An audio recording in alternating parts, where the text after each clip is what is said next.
আজকে হয়তো অনেকেই কমেন্টস করতে পারবে না। এজন্য কারো মন খারাপ করার কোনো কারণ নেই। কারণ কমেন্টস অপশনটা একটু হোল্ড করা আছে।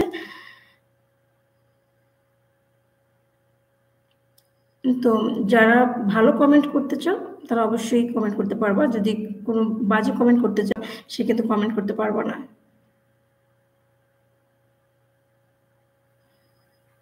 তোমাকে একটু জানাও যে আমার কথা স্পষ্ট শোনা যাচ্ছে কিনা?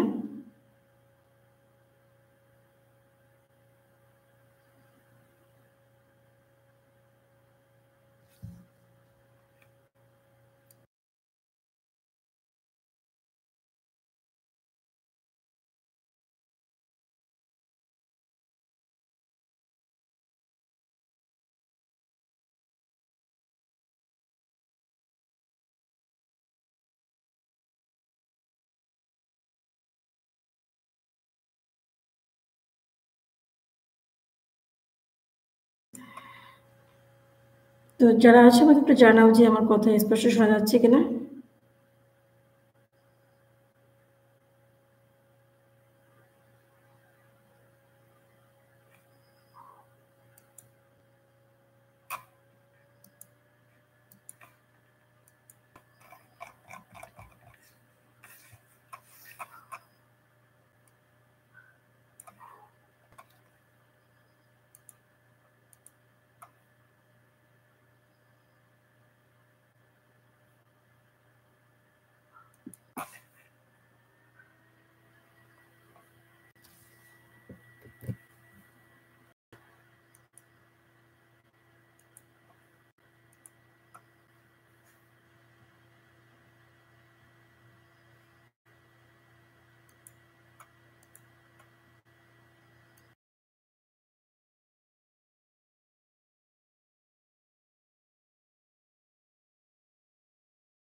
তো আমি আজকে তোমাদের সাথে যেটা আলোচনা করব সেটা হচ্ছে ইংরেজি গ্রামারে।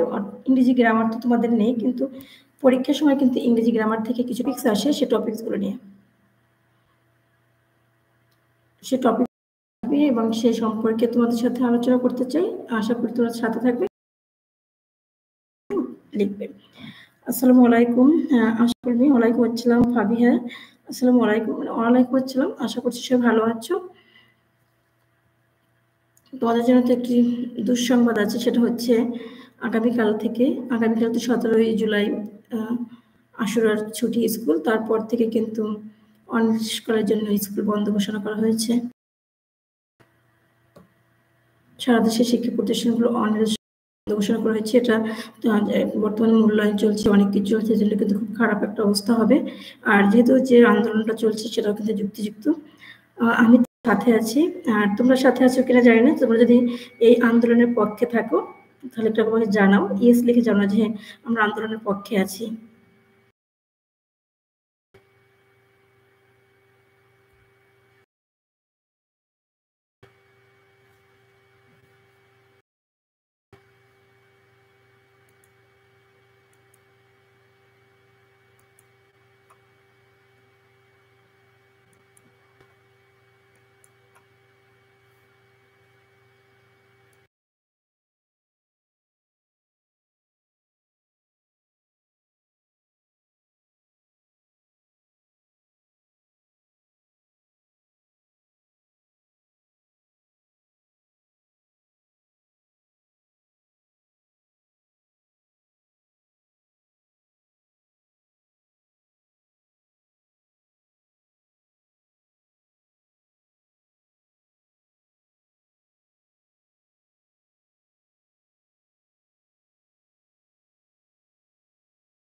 তোমরা যারা আছো এই মুহূর্তে,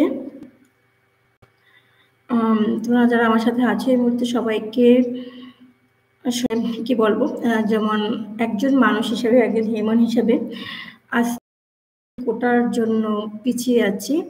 যদি কোটা সংস্কার হতো হয়তো অনেক আগে ভালো একটা গভর্নমেন্ট জব করতে পারতাম, কিন্তু কোটার কারণে কিন্তু হয়তো আজকে বলতে গেলে বেকার, এরকমই আর কি।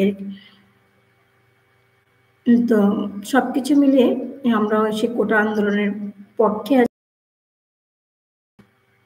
স্কুল কলেজ বন্ধ, সেজন্য খারাপ লাগছে। মূল্যায়ন চলছে, মূল্যায়নের পরিপ্রেক্ষিতে যদি এই সময়টায় যদি শিক্ষকের জন্য বন্ধ ঘোষণা করা হয় তাহলে সেটা কিন্তু খুব কঠিন একটা অবস্থা হয়ে যাবে। যাই হোক, সবকিছু মিলিয়ে মানিয়ে নিতে হয়, মেনেও নিতে হয় যেদিকে। তো প্রিয় শিক্ষার্থী, চলো আমরা আমাদের আজকে তোমাদের সাথে যেটা আলোচনা করব একদম শুরু থেকে প্রথমেই আলোচনা করব পার্সন। পার্সন কাকে বলে, পার্সন কত প্রকার, অতি কে। ইংরেজি গ্রামারে পার্সন ছাড়া কিন্তু কখনো চলেই না। আমরা যদি একটা সেন্টেন্সে দেখি পার্সন, আমি যদি এখানে একটা সেন্টেন্স লিখি, আই ইট রাইস, আমি এখানে একটা সেন্টেন্স লিখলাম পার্সন আই ইট রাইস। এই সেন্টেন্সে এই যে আই,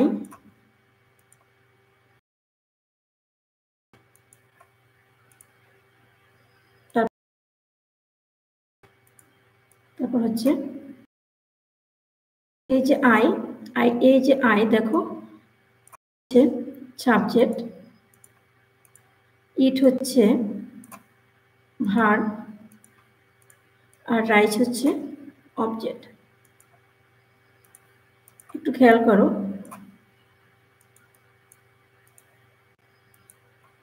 এখানে যেটা আমি লিখলাম আই ইট রাইস, এই আইট সাবজেক্ট, ইট রাইস এবং ইট ভার্ব, রাইস অবজেক্ট, এখানে এই তিনটি সেন্টেন্স আছে। এরপর যদি লিখি I go to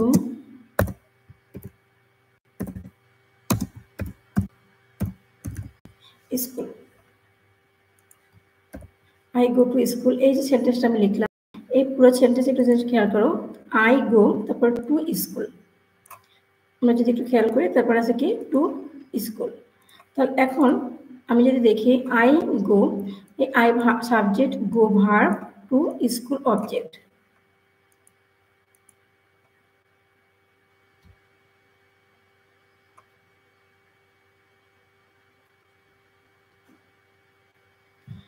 I go to school, এটা হচ্ছে। এখন এই সেন্টেন্সে একটু যদি আমরা খেয়াল করি, I eat rice, I subject, eat verb, rice object.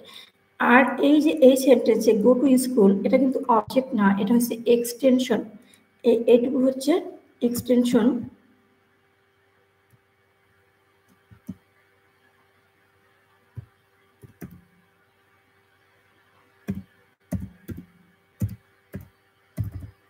এটা হচ্ছে এক্সটেনশন, এই যে এটা দেখালাম, এটা হচ্ছে এক্সটেনশন। আর এই যে এই রাইস, এটা হচ্ছে অবজেক্ট।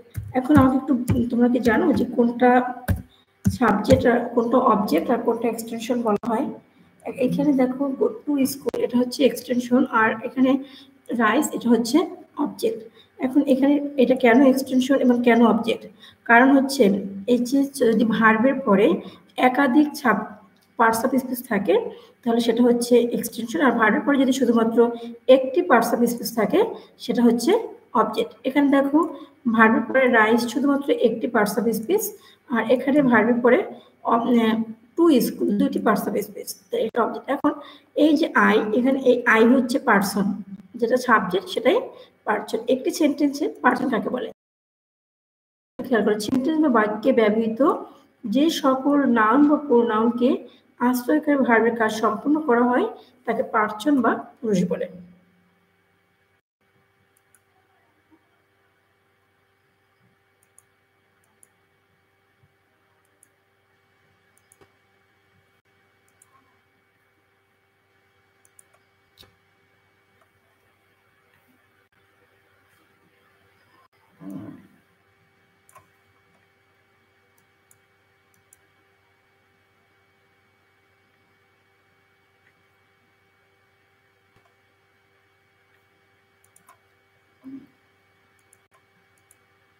পার্সন কাকে বলে? একটি সেন্টেন্সের সকল নাউন বা প্রোনাউনকে আশ্রয় করে ভার্বের কাজ সম্পন্ন হওয়া তাকে পার্সন বলে। এই সেন্টেন্সে গোকে আশ্রয় করে এই সাবজেক্টের কাজ সম্পন্ন কে স্কুল যায়? আমি। আই ইট রাইস, আমি ভাত খাই, আমি। এই ইটকে আশ্রয় করে, ইটকে ডিপেন্ড করে আই কাজ সম্পন্ন করেছে। এখানে গোকে ডিপেন্ড করে আই কাজ সম্পন্ন করেছে। তাহলে সেন্টেন্সে বাক্যে ব্যবহৃত নাউন বা প্রোনাউনকে আশ্রয় করে ভার্বের কাজ সম্পন্ন করা হয় পার্সন বলে।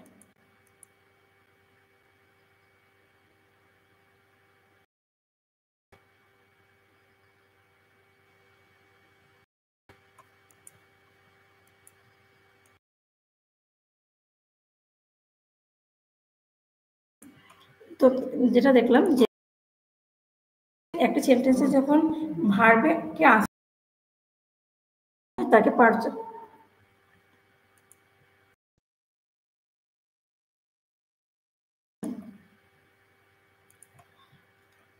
সেন্টেন্স বা বাক্যে ব্যবহৃত সকল নাউন বা নাউন আমরা দেখি প্রোনাউন অথবা নাউন যদি হয় তাহলে সেটা কি হতে পারে? যেমন হতে পারে রহিম, তারপর হতে পারে রহিম পরিবর্তে আমরা চাইলে লিখতে পারি হি, হতে পারে মিনা, এবং মিনার পরিবর্তে আমরা লিখতে পারি শি, এবং কোনো বস্তু যেমন একটা পেন, তারপর পেনের পরিবর্তে লিখতে পারি ইট। তো এই জিনিসগুলোই হচ্ছে পার্সন, সরি এই জিনিসগুলো হচ্ছে নাউন। আর এই নাউন বা প্রোনাউনকে, নাউন অথবা প্রোনাউনকে যদি আশ্রয় করা হয় ভার্ব কাজ সম্পন্ন করে। যেমন রহিম গোস টু স্কুল, যদি লিখি Rahim goes to school,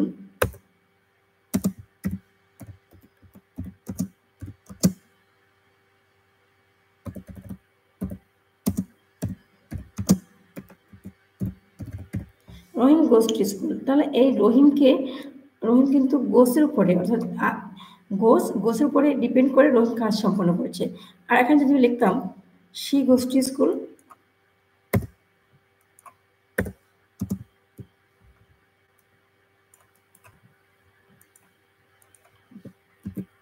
he goes to school, এখন হি এই যে গোসের উপর ডিপেন্ড করে হি কাজ সম্পন্ন করেছে। আবার যদি এখানে লিখতাম মিনা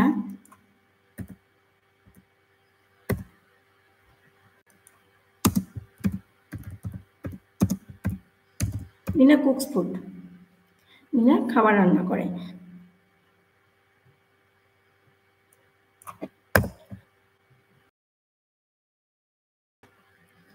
এই যে জিনিসগুলো আমি এখানে এটাই কিন্তু এই ভার্বের উপর ডিপেন্ড করে এই রহিম কাজ সম্পন্ন করেছে, সে কাজ সম্পন্ন করেছে ভার্বের উপর ডিপেন্ড করে।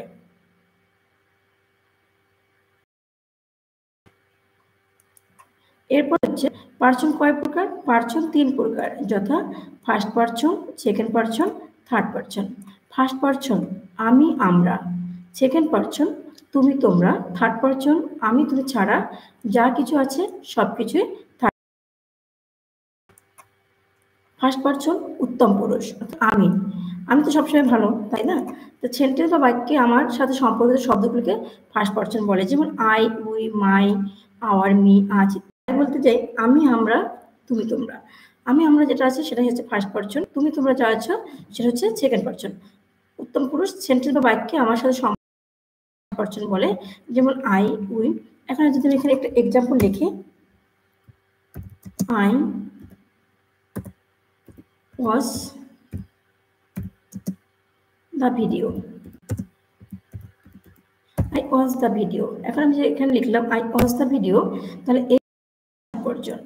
আবার যদি লিখি we watch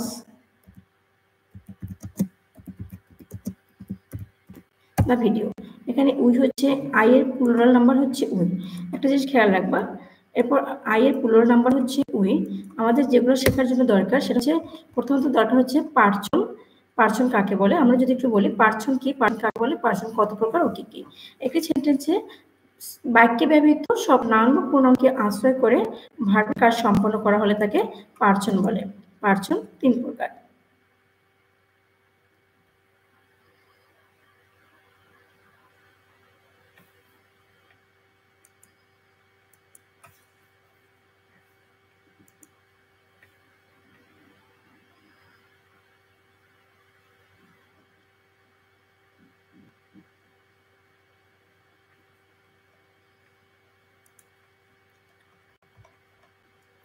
first person, second person এবং থার্ড পারসন। ফার্স্ট পারসন হচ্ছে বাক্যের আমার সাথে সম্পর্কিত, বাক্যে আমার সাথে সম্পর্কিত যা কিছু আছে সব কিছুই থার্ড পারসন, ফার্স্ট পারসন। এরপর দেখো সেকেন্ড পারসন যদি বলি, মধ্যম পুরুষ সেন্টেন্সে বা বাক্যে তোমার সাথে সম্পর্কিত শব্দগুলিকে সেকেন্ড পারসন বলে, যেমন you, your, yours. You, yours, yours. যেমন ইউ আর মাই সিস্টার, এখানে ইউ হচ্ছে সেকেন্ড পারসন। এরপর হচ্ছে আমি যদি বলি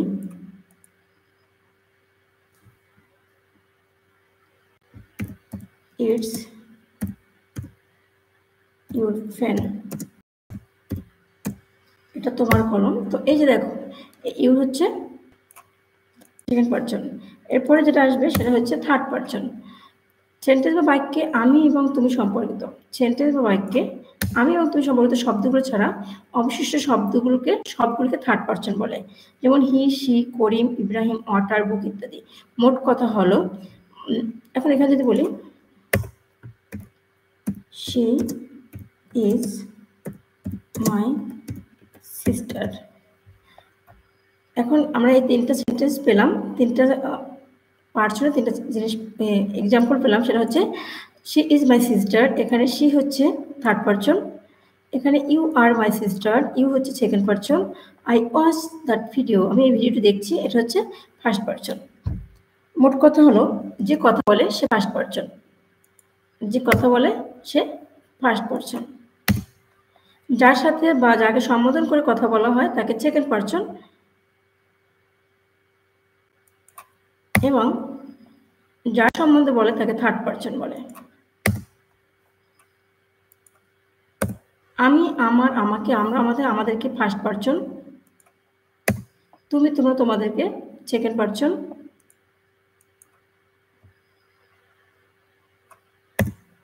অবশিষ্ট সব থার্ড পারসন।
আচ্ছা, তারপর আমরা এখানে দেখলাম যে ফার্স্ট পারসন, সেকেন্ড পারসন এবং থার্ড পারসন। আবার একটু তাহলে আমরা দেখি পারসন কি, পারসন কত প্রকার, কি কি। ফার্স্ট পারসন একটি সেন্টেন্সে বাক্যে ব্যবহৃত যে সকল নাউন বা প্রোনাউনকে আশ্রয় করে ভার্বের কাজ সম্পন্ন করা হয় তাকে পারসন বা পুরুষ বলে। পারসন তিন প্রকার, first person, second person, third person. First person উত্তম পুরুষ, সেন্টেন্স বা বাক্যে আমার সাথে সম্পর্কিত শব্দগুলিকে ফার্স্ট পারসন বলে, যেমন I, we, my. Second person sentence বা বাক্যে তোমার সাথে সম্পর্কিত শব্দগুলিকে সেকেন্ড পারসন বলে, যেমন you, your. Third person sentence বা বাক্যে আমি এবং তুমি সম্পর্কিত শব্দগুলি ছাড়া অবশিষ্ট সবগুলিকে থার্ড পারসন বলে। মোট কথা যে কথা বলে সে ফার্স্ট পারসন, যার সাথে কথা বা যাকে সম্বোধন করে কথা বলা হয় তাকে সেকেন্ড পারসন, যার সম্বন্ধে বলা হয় তাকে থার্ড পারসন বলে। মনে রাখবা, যার সম্পর্কে বলা হয় তাকে থার্ড পারসন, যে কথা বলে ফার্স্ট পারসন, যার সাথে বা যাকে সম্বোধন করে কথা বলা হয় সেকেন্ড পারসন, যার সাথে কথা বলেন, যার সম্বন্ধে বলে তাকে থার্ড পারসন বলে। আর যদি আবার বলি আমি, আমরা, আমাদের,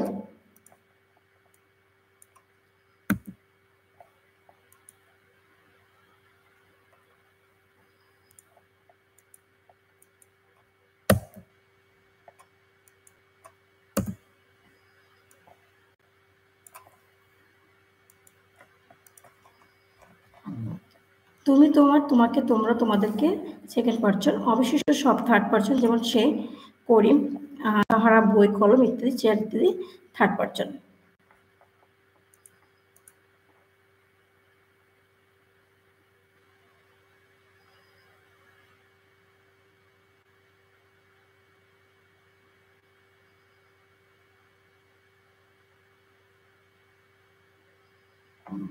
তো এখানে আমরা যেটা দেখলাম আজকে পারসন। এখন যদি আমরা বলি পারসনের পরে যেটা দেখবো সেটা হচ্ছে সেন্টেন্স।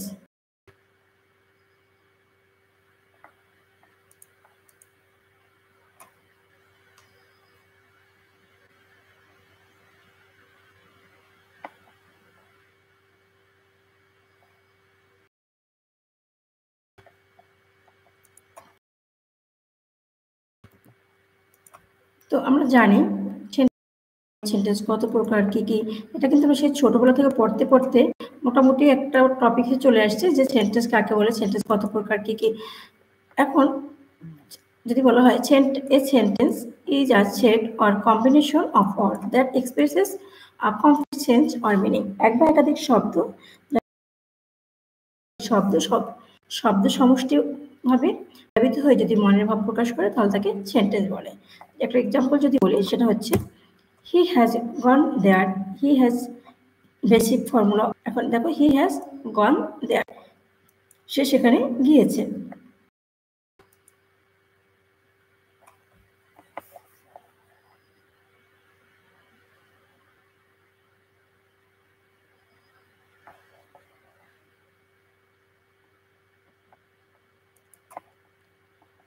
তো এখানে he has gone there, এখন basic formula of sentence, singular subject, singular verb. মনে রাখবা singular subject of the restaurant always runs about his employees. এখন এখানে দেখুন দ্য ওনার সাবজেক্ট সিঙ্গুলার যদি হয় তাহলে রেস্টুরেন্ট অলওয়েজ, এই যে অলওয়েজ আছে, অলওয়েজ কিন্তু অলওয়েজ সিঙ্গুলার, কখনোই অলওয়েজ প্লুরাল হয় না। Runs about plural subject, plural verb without S বা এস। কোনো সেন্টেন্সে যদি এস বা এস যুক্ত employees have made an arrangement for the customers, এই একটা সেন্টেন্স আছে, এখানে প্লুরাল সাবজেক্ট যদি হয় প্লুরাল ভার্ব হবে, আর সিঙ্গুলার সাবজেক্ট হলে সিঙ্গুলার ভার্ব হবে। মনে রাখবে singular subject, singular verb, plural subject হলে প্লুরাল ভার্ব হবে। একটি বাক্য গঠনে যদি সাবজেক্ট এবং ফিনিট ভার্ব সমৃদ্ধ একটি প্রিন্সিপাল ক্লোজ প্রয়োজন হয়। আমরা একটি সাবজেক্টের গঠনের জন্য সাবজেক্ট এবং ফিনিট ভার্ব সমৃদ্ধ একটি প্রিন্সিপাল ক্লোজ প্রয়োজন হয়। এখন দেখো হি wants to do the work, একটা এক্সাম্পল দেখো হি wants to do the work, এই সেন্টেন্সে কি কি আছে? এই সেন্টেন্সে দুটো পার্ট আছে, একটা হচ্ছে সাবজেক্ট আর একটা হচ্ছে প্রেডিকেট। প্রত্যেকটা দুটো পার্ট থাকবে, মাস্ট বি একটা সেন্টেন্সে দুটো পার্ট থাকবে, কখনোই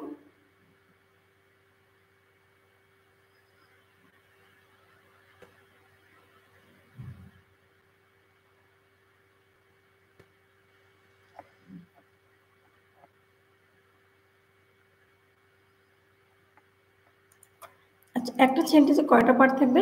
দুইটা। সে পার্ট দুটো কি কি? সে পার্ট দুটো হচ্ছে একটা হচ্ছে সাবজেক্ট আর হচ্ছে প্রেডিকেট। এই যে হি, এই সেন্টেন্সে হি হচ্ছে সাবজেক্ট, একটু যদি খেয়াল করো হি হচ্ছে সাবজেক্ট, আর wants to do the work এটা হচ্ছে প্রেডিকেট।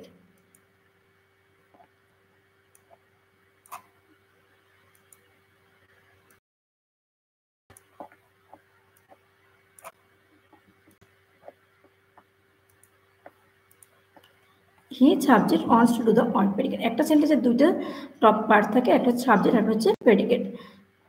যার সম্বন্ধে বা যাকে উদ্দেশ্য করে কিছু বলা হয় তাকে সাবজেক্ট বলে, আর প্রেডিকেট হচ্ছে যার বাক্যে যার অংশের সাবজেক্ট সম্পর্কে কিছু বলা হয় তাকে প্রেডিকেট বলে। যাকে উদ্দেশ্য করে কিছু বলা হয় তাকে সাবজেক্ট বলে, আর যার সম্পর্কে কিছু বলা হয় তাকে প্রেডিকেট বলে। আবার একটু দেখে নিই সাবজেক্ট কাকে বলে, প্রেডিকেট কাকে বলে। যার সম্বন্ধে বা যাকে উদ্দেশ্য করে কিছু বলা হয় তাকে সাবজেক্ট বলে, আর বাক্যের যে অংশের সাবজেক্ট সম্পর্কে কিছু বলা হয় তাকে প্রেডিকেট বলে। তাহলে আমরা দেখলাম একটা সেন্টেন্সের দুটি অংশ। A sentence has two parts, subjects and predicate. যার সম্বন্ধে বা যাকে উদ্দেশ্য করে কিছু বলা হয় তাকে সাবজেক্ট বলে, আর বাক্যের যে অংশ সাবজেক্ট সম্পর্কে কিছু বলা হয় তাকে প্রেডিকেট বলে। এখন দেখো সাবজেক্ট অ্যান্ড প্রেডিকেট আমরা যেটা বললাম সেটা এখন যদি বলি in a sentence the subject always comes first and it is made based on its noun and pronoun।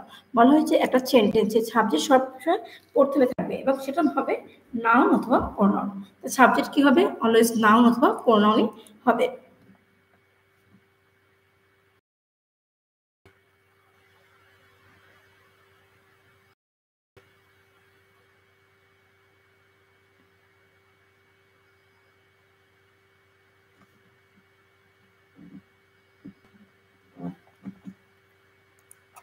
তো প্রেডিকেট এবং সাবজেক্ট যেটা হলো আমরা জানলাম, একটা জানলাম যে সাবজেক্ট সবসময় সেন্টেন্সের শুরুতে থাকবে, সেটা হবে নাউন অথবা প্রোনাউন। প্রেডিকেট হচ্ছে predicate on the other hand is made based on the verb of sentence. It can be single or a number of two of roots of words too. Predicate হচ্ছে একটা order থাকতে পারে অথবা একাধিক order থাকতে পারে। যেমন Brazil has won the world cup, এখানে সাবজেক্ট হচ্ছে ব্রাজিল, আর has won the world cup এটা হচ্ছে প্রেডিকেট। এখন ব্রাজিল কি পেয়েছে নাকি আর্জেন্টিনা পেয়েছে আমার জানা নেই, তোমরা একটু আমাকে জানাও। আমি আসলে খেলা দেখি না, আমি জানিও না যে কোনটা হয়, ব্রাজিল নাকি আর্জেন্টিনা হয়েছে।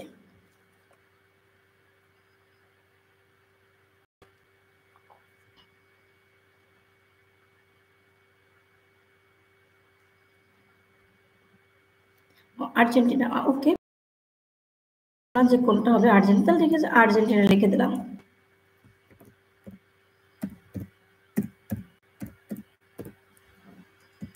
এই যে Argentina has won the world cup, Argentina হচ্ছে সাবজেক্ট আর has won the world cup হচ্ছে প্রেডিকেট।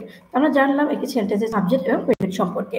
আচ্ছা, এরপরে যদি দেখি কাইন্ডস অফ সেন্টেন্স, এখানে দুইটা পার্ট থাকবে, সেন্টেন্সের পার্ট কিন্তু দুইটা, একটা হচ্ছে অর্থ অনুসারে, একটা হচ্ছে গঠন অনুসারে। এটা হচ্ছে অর্থ অনুসারে। সেন্টেন্স কত প্রকার? সেন্টেন্স 5 প্রকার: assertive, interrogative, imperative, optative and exclamatory.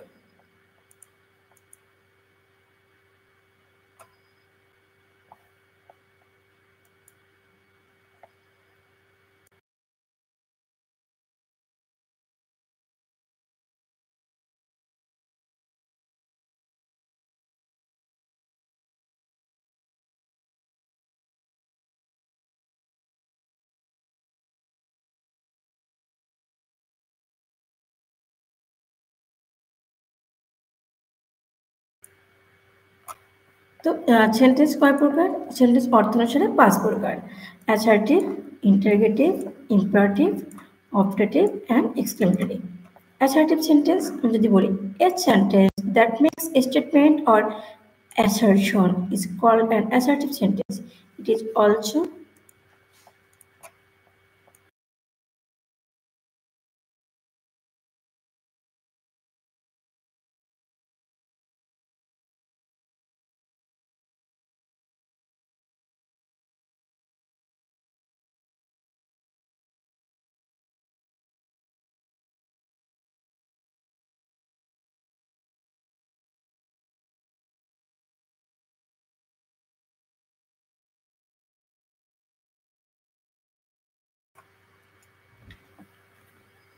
sentence.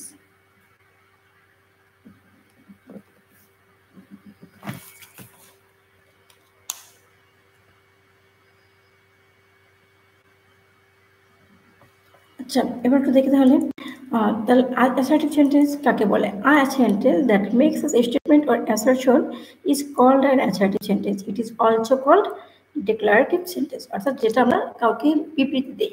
declarative sentence মানে বিবৃতিমূলক বাক্য। He speaks English very well. এখন আমরা যে এই সেন্টেন্সটা বললাম, he speaks English very well, এই যে very well ভালোভাবে কথা বলতে পারে, কেউ কথা বলতে পারে হি। এখানে দেখো কোনো আবেগ, অনুভূতি কোনো কিছু নেই, এটা হচ্ছে assertive sentence. There are two types of assertive sentence, affirmative or negative and negative. Affirmative and negative. Negative মানে হচ্ছে যে কথার মধ্যে হচ্ছে না শব্দটি আসে, কোনো না কোনোভাবে যখন না শব্দ আসে তখন সেটা হচ্ছে নেগেটিভ, আর বাকিগুলো হচ্ছে অ্যাসার্টিভ। এখন অ্যাসার্টিভ সেন্টেন্স কাকে বলে? Assertive is called, it is also called declarative sentence. A sentence that makes a statement or assertion is called an assertive sentence. It is also called declarative sentence. যেমন he speaks English. এখন এই assertive sentence ভাগ ভাগে। There are two types of assertive sentence. Affirmative confirms the validity or truth of a basic assertion, যেখানে হ্যাঁ বিবৃতি প্রকাশ পায়। Truth of a basic assertion মানে হচ্ছে হ্যাঁ বোধক। কনভিন্স দ্য ভ্যালিডিটি, যেখানে হ্যাঁ বোধক আসবে। যেমন আই ডু হ্যাভ আ কার, আমার একটি গাড়ি আছে। আই হ্যাভ এ কার, এখানে দুটো বাদ, আই হ্যাভ আ কার ভুল লিখছি, I have a car, he knows it well, সেটা ভালো জানে। We have a good neighbourhood, আমাদের ভালো প্রতিবেশী আছে। আমরা যদি এই সেন্টেন্সগুলোকে একটু দেখি,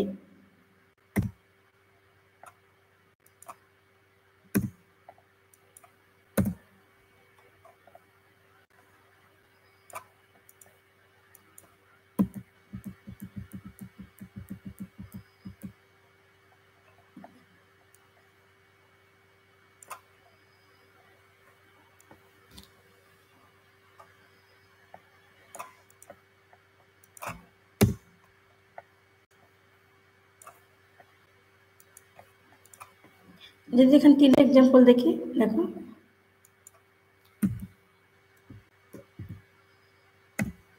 অ্যাফার্মেটিভে। আর যদি আমরা নেগেটিভে দেখি, it is formed by placing auxiliary verbs am, is, are, or, were, shall, will, should ইত্যাদি। এখন তারপর একটা নট যোগ করতে হবে before the main verb to express something false.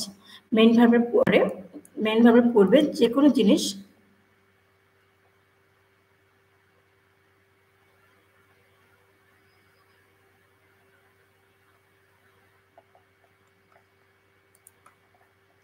Negative হচ্ছে যদি এটি যে ফর্ম বাই প্যালেচিং অক্সিলারি ভার্বের পরে এই যে অক্সিলারি ভার্বগুলো আছে, এই ভার্বগুলোর পরে এখানে কিন্তু কিছু মডাল অক্সিলারিও আছে, এই ভার্বগুলোর পরে একটা নট যোগ করতে হবে এবং before the main verb to express something false.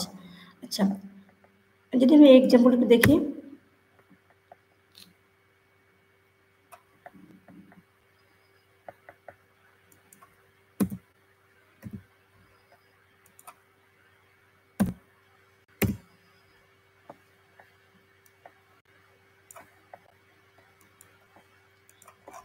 উপরে ছিল I have a car, I have not a car, I have no car, I have no car, অথবা I do not have a কারও হবে। He does not know it well, এখানে ছিল he knows it well, এখানে কিন্তু ব্যবহার করছে doesn't. দেখো does not know it well. তারপর হচ্ছে we have a good neighbourhood, we don't have a good neighbourhood.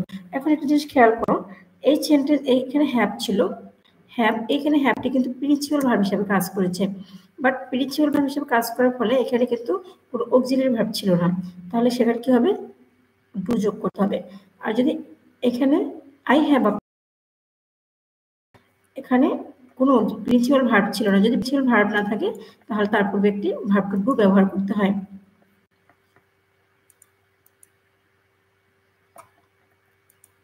এরপর হচ্ছে ইন্টারগেটিভ সেন্টেন্স। ইন্টারগেটিভ সেন্টেন্স হচ্ছে a sentence that generally ask questions is called interrogative sentence.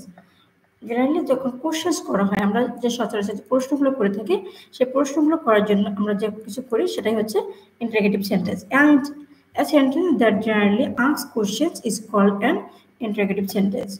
যেমন who are talking to, or is he home, who are who are you talking to, তোর সাথে কে কথা বলছে। অথবা যদি আমি বলতে পারি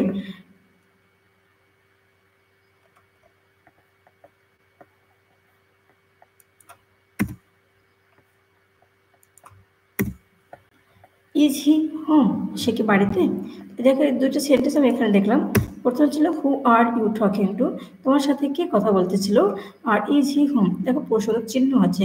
যদি কোনো সেন্টেন্সের শেষে এই চিহ্নটি থাকে সেটা হচ্ছে ইন্টারগেটিভ সেন্টেন্স। এবং এই ইন্টারগেটিভ সেন্টেন্স শুরুতে হবে দুইটা জিনিস দেওয়া, একটা হচ্ছে WS দ্বারা অথবা অক্সিলারি ভার্ব দ্বারা। Interrogative sentence start with auxiliary verbs, to be verb or WH or relative pronoun দ্বারা। খেয়াল করেছো, একটু দেখো ইন্টারগেটিভ সেন্টেন্স শুরু হবে অক্সিলারি ভার্ব অথবা WH অর অথবা রিলেটিভ প্রোনাউন দেওয়া। আমরা কি জানি WH অর্ডগুলো কি কি? আমরা WH অর্ডগুলো একটু লিখে দেই এখানে।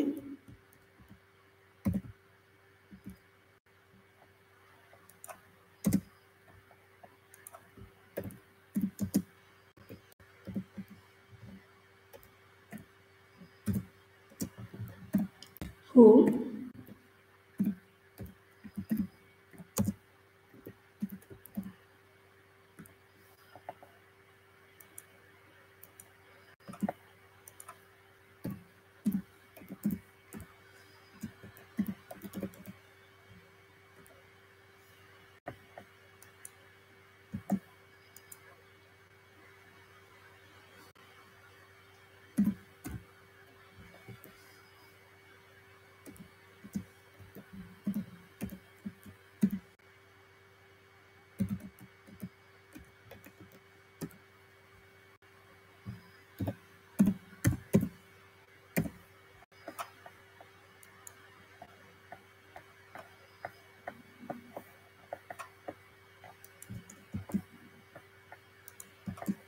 whom, which, what, when, where, how, whose, whom, why।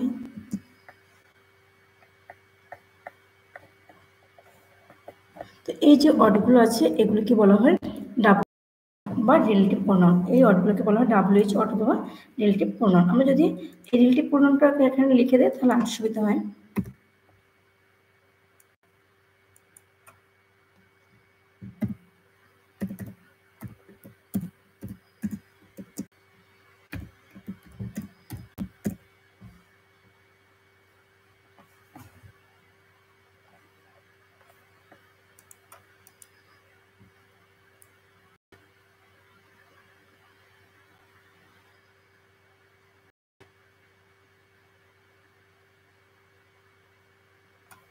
আচ্ছা, এরপর একটু দেখো, তাহলে আমরা দেখলাম। এখন যদি আমরা বলি ইম্পারেটিভ সেন্টেন্স। ইম্পারেটিভ সেন্টেন্স কাকে বলে? Imperative sentence, it is a kind of sentence that gives orders, commands, or advice and express proposals or request in order to make a statement. তোমাকে একটি বিবৃতি তৈরি করার জন্য আদেশ, উপদেশ, অনুরোধ, প্রস্তাব যাই করা না কেন সেটা হচ্ছে ইম্পারেটিভ সেন্টেন্স। এখন যদি আমি একটা এক্সাম্পল বলি, leave the place at once. এরপর যদি বলা হয় always speak the truth.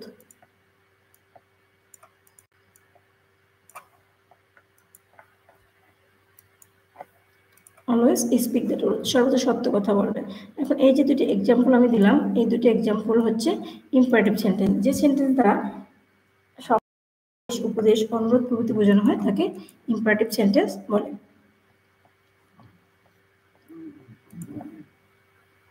Imperative সেন্টেন্সের এক্সাম্পলগুলো হবে যেন তুমি আদেশ করছো, উপদেশ দিচ্ছ, অনুরোধ করছো এবং ওয়ার্ডগুলো সবসময় নমিনেটিভ থাকবে। Imperative sentence can be negative too. Imperative negative হতে পারে। As a subject, the second person you is invisible. এবং ইম্পারেটিভ সেন্টেন্সে সবসময় সাবজেক্ট ইউ থাকে এবং সেই ইউটা সবসময় ইনভিজিবল থাকে। কারণ হচ্ছে সেন্টেন্স অলওয়েজ সাবজেক্ট ইউ ছাড়া অন্য কোনো সাবজেক্ট নেই, তাই এটি ইনভিজিবল।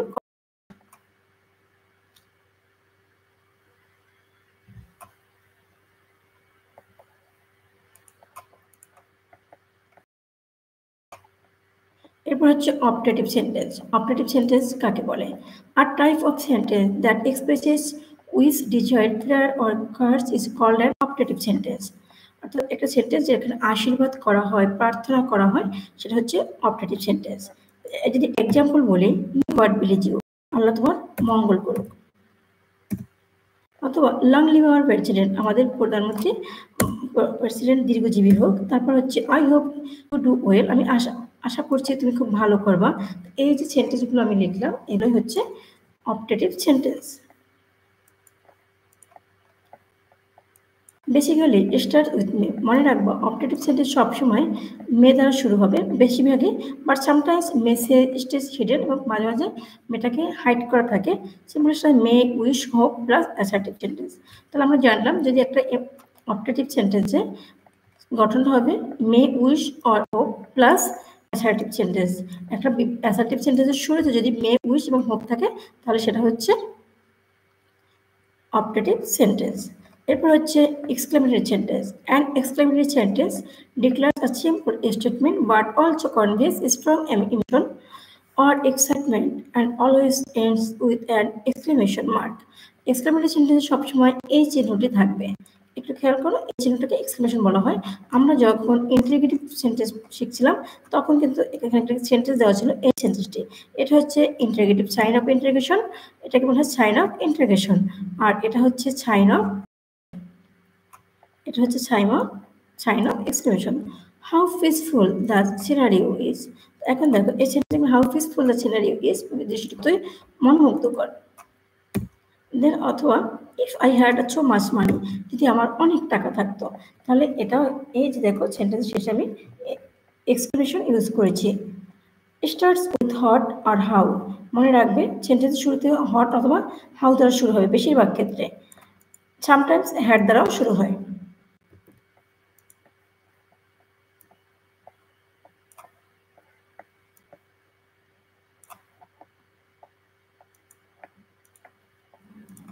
মাঝে মাঝে হ্যাড দ্বারা শুরু হয়। ব্রেভো, এলাচ, হলে ও it can also be use to begin শুরু হয়। তাহলে আমরা দেখলাম যে এগুলো কি দ্বারা শুরু হয়, বেশিরভাগ ক্ষেত্রে হট হাউ দ্বারা শুরু হয়, মাঝে মাঝে হ্যাড দ্বারা শুরু হয়, আবার ব্রাভো, এলাচ, হলে ও it can also be use to begin ইত্যাদি দ্বারা শুরু হয়। তাহলে আমরা দেখলাম যে সেন্টেন্স 5 প্রকার। সেন্টেন্স কয় প্রকার? 5 প্রকার।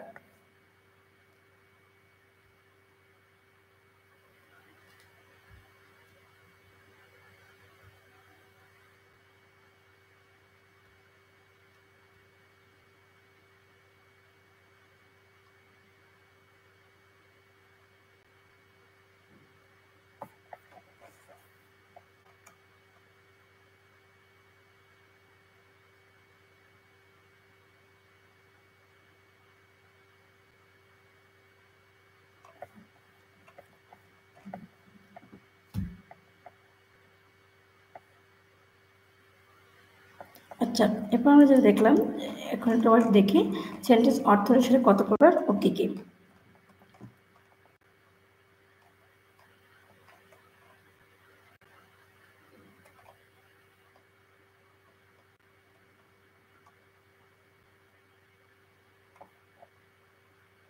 আমরা যেটা আলোচনা করছি সেটা হচ্ছে sentence. Sentence is a set, যে এক বা একাধিক শব্দ সমষ্টিবদ্ধভাবে ব্যবহৃত হয়ে যদি মনের ভাব প্রকাশ করে তাহলে তাকে সেন্টেন্স বলে। সেন্টেন্স যেমন he has gone there, he the basic formula of the sentence. এখানে যে একটা সেন্টেন্স গঠনের যে বেসিক ফর্মুলা আছে সেটা হচ্ছে সিঙ্গুলার সাবজেক্ট, সিঙ্গুলার ভার্ব। মনে রাখবা সেন্টেন্সের সিঙ্গুলার সাবজেক্ট থাকে, ভার্ব সিঙ্গুলার হবে, আর সাবজেক্ট প্লুরাল হলে ভার্ব প্লুরাল হবে। সিঙ্গুলার ভার্ব কিভাবে বুঝবো? ভার্বের শেষে যদি এস বাই এস থাকে তাহলে সেটা সিঙ্গুলার। আর প্লুরাল সাবজেক্ট কিভাবে বুঝবো? উইথ ভার্বের সাথে এস বাই এস থাকবে না, তবে সাবজেক্টের সাথে এস বাই এস থাকবে। যেমন the owner of the restaurant always rants about this employees. এখন দেখো এই যে রান্টস, এটা হচ্ছে সিঙ্গুলার ভার্ব, আর এখানে যদি দেখি দ্য এমপ্লয়েজ, এই যে এর যুক্ত আছে। মনে রাখবা subject plural, verb plural, subject singular, verb singular. একটি বাক্য গঠনের জন্য সাবজেক্ট এবং ফিনেট ভার্ব শব্দটি প্রিন্সিপাল ক্লোজ প্রয়োজন। যেমন he wants to do the work.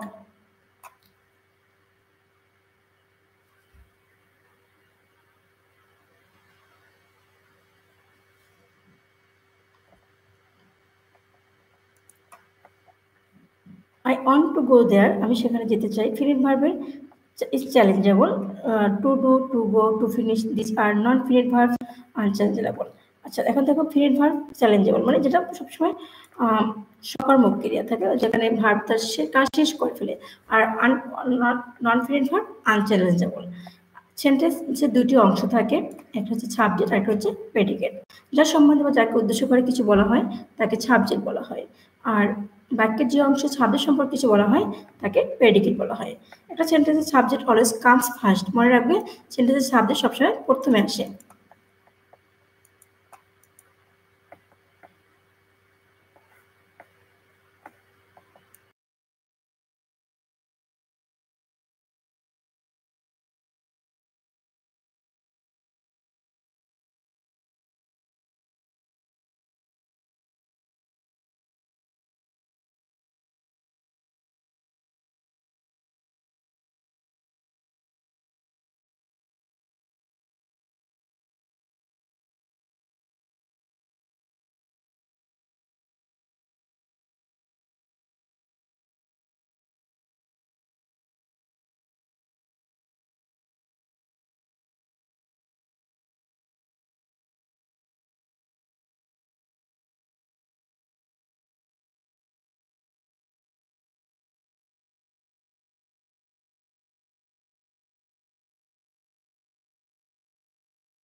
তো একটা সেন্টেন্সের সাবজেক্ট এবং প্রেডিকেট কি থাকে?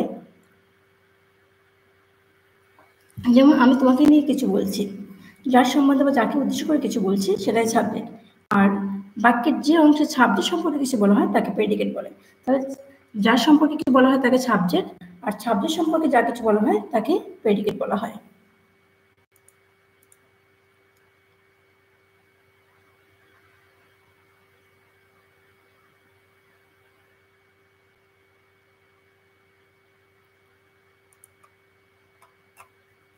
Predicate. The predicate, on the other hand, is made based on the verb of a sentence. It can be a single word or a number of words. আচ্ছা, যেমন Argentina has won the world cup, এখানে Argentina হচ্ছে subject আর has won the world হচ্ছে predicate. এখন sentence অর্থ অনুসারে কত প্রকার? সেন্টেন্স অর্থ অনুসারে 5 প্রকার: assertive, interrogative, imperative, optative and exclamatory sentence.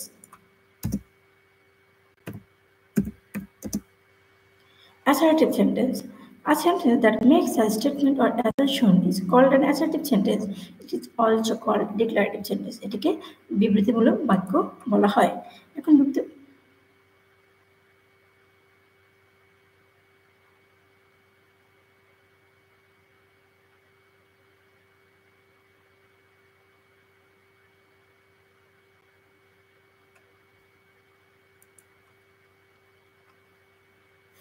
যেমন affirmative sentence, assertive sentence. Assertive সেন্টেন্সকে ভাগ করা হচ্ছে দুই ভাগে, একটা হচ্ছে অ্যাফার্মেটিভ আর একটা হচ্ছে নেগেটিভ। অ্যাফার্মেটিভ মানে হচ্ছে বেসিক অ্যাসারশন অর্থাৎ হ্যাঁ বোধক, আর নেগেটিভ হচ্ছে প্রেসিং অক্সিলারি ভার্ব আর যেখানে না শব্দ থাকবে সেটা। তাহলে আমরা দেখলাম যে অ্যাসার্টিভ সেন্টেন্স এবং নেগেটিভ। অ্যাসার্টিভ সেন্টেন্সকে ভাগ করা হচ্ছে দুভাগে, অ্যাফার্মেটিভ এবং negative.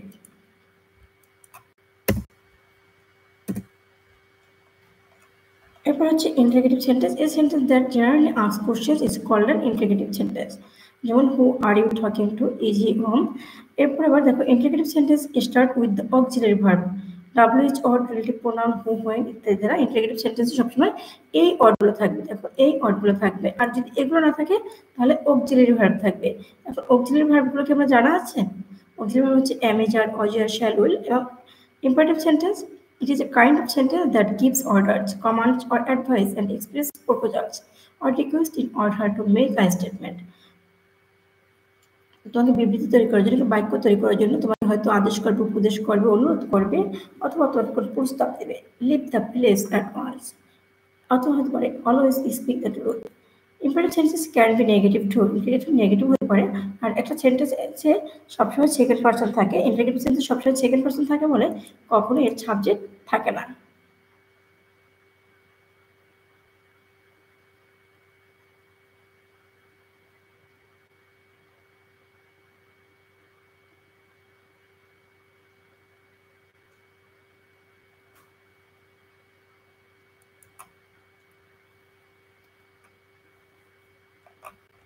I hope you do well, এখানে যে অর্ডগুলো আছে দেখো একটু।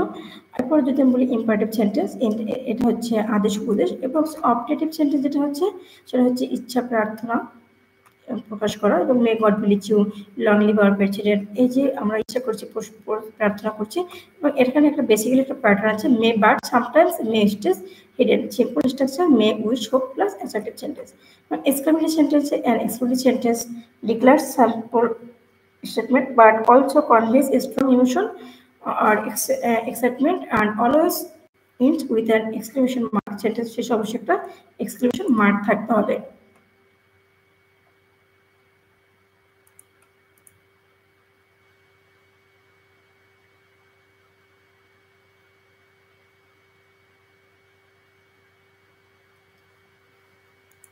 তো এটা হচ্ছে অর্থ অনুসারে। এরপর আমরা যেটা দেখবো সেটা হচ্ছে গঠন অনুসারে সেন্টেন্স কত প্রকার ও কি কি। গঠন অনুসারে সেন্টেন্স সম্পর্কে এখন আলোচনা করবো। এতক্ষণ আমরা আলোচনা করছিলাম অর্থ অনুসারে, এবার আলোচনা করব গঠন অনুসারে। সেন্টেন্সের 2 নম্বর পার্ট, এটা হচ্ছে সেন্টেন্সের 2 নম্বর পার্ট।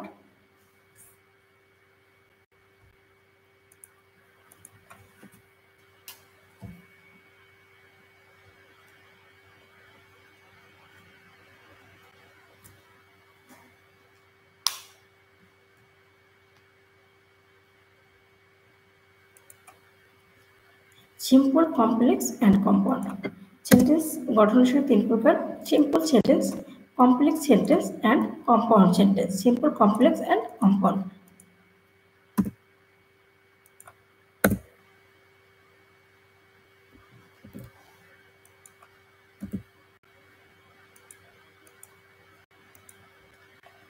সিম্পল সেন্টেন্স কাকে বলে? A sentence that has only one principal clause is known as a simple sentence. এখন এই যে প্রিন্সিপাল ক্লোজ কথাটা আসছে, তাহলে আমরা একটু জেনে নেই প্রিন্সিপাল ক্লোজ কাকে বলে।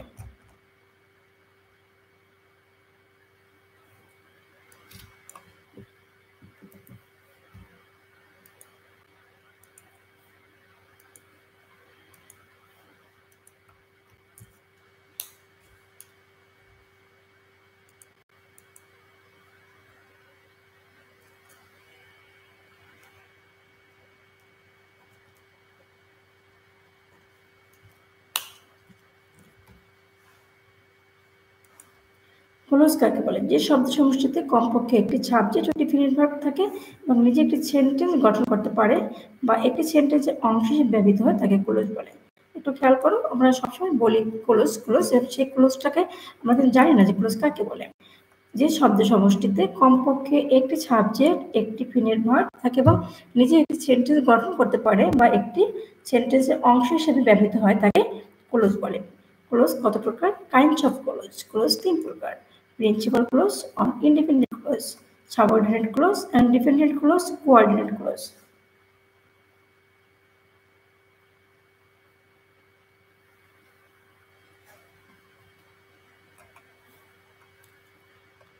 আবার দেখে নিই ক্লোজ কাকে বলে। কমপক্ষে একটি সাবজেক্ট থাকবে, একটি ডিফিনিট ভার্ব থাকবে এবং সেন্টেন্স গঠন করতে পারবে, অর্থাৎ ছোট্ট একটি সেন্টেন্সকে ক্লোজ বলা হয়। ক্লোজ 3 প্রকার: principal clause, subordinate clause and coordinate clause. Independent clause ও প্রিন্সিপাল ক্লোজ, যে ক্লোজে একটি সাবজেক্ট এবং একটি ডিফিনিট ভার্ব থাকে তাকে প্রিন্সিপাল ক্লোজ বলে। যেমন Fatima tax care of her mother. হতে পারে এখানে আমি লিখি Toha tax care of her mother. এখন এই তোহা হচ্ছে Toha text care of her mother, এখানে তোহা হচ্ছে সাবজেক্ট আর এই টেক্স কেয়ার টেক্স ভার্ব বা একটি ফিনিট ভার্ব কিছু সাধারণ অর্থ প্রকাশ করতে পারে। এখানে সেন্টেন্সে একটি সাবজেক্ট তোহা, আমি তোহা লিখে দিই। তোহা একটি ফিনিট ভার্ব এবং টেক্স কেয়ার আছে এবং সেন্টেন্সে একটি অন্য কোনো বাক্যের সাহায্যে ছাড়া সম্পূর্ণ অর্থ প্রকাশ করতে পারছে, তাই এই ক্লোজ বা বাক্য অংশকে প্রিন্সিপাল বা ইনডেফিনিট ক্লোজ বলে।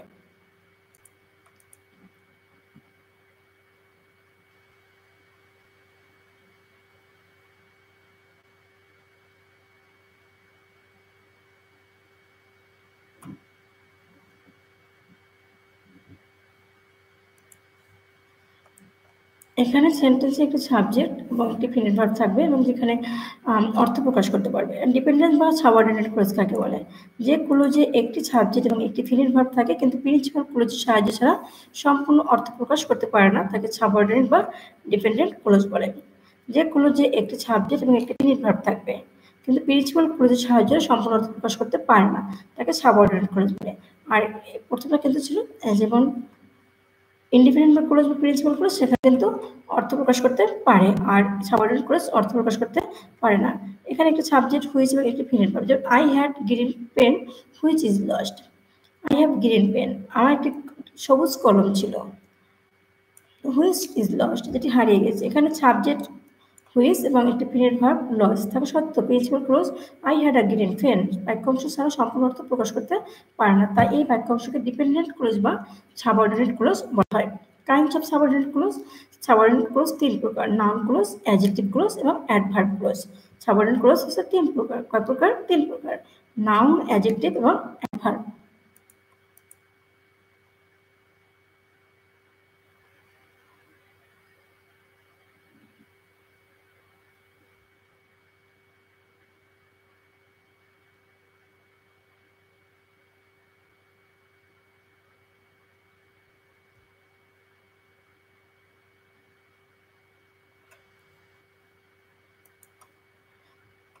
এরপরে হচ্ছে noun clause.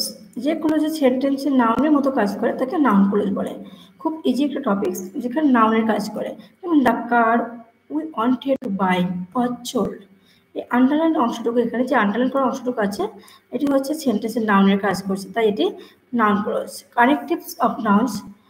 Noun clause. Noun clause সেন্টেন্সে 3 প্রকার কানেকটিভ দ্বারা যুক্ত হতে পারে: কনজাংশন, ইন্টারগেটিভ প্রোনাউন এবং interrogative adverb. Conjunction, interrogative pronoun এবং ইন্টারগেটিভ অ্যাডভার্ব দ্বারা নাউন ক্লোজ যুক্ত হতে পারে। ভার্বের সাবজেক্ট রূপে নাউন ক্লোজ কোথায় কোথায় যুক্ত হতে পারে একটু খেয়াল করে।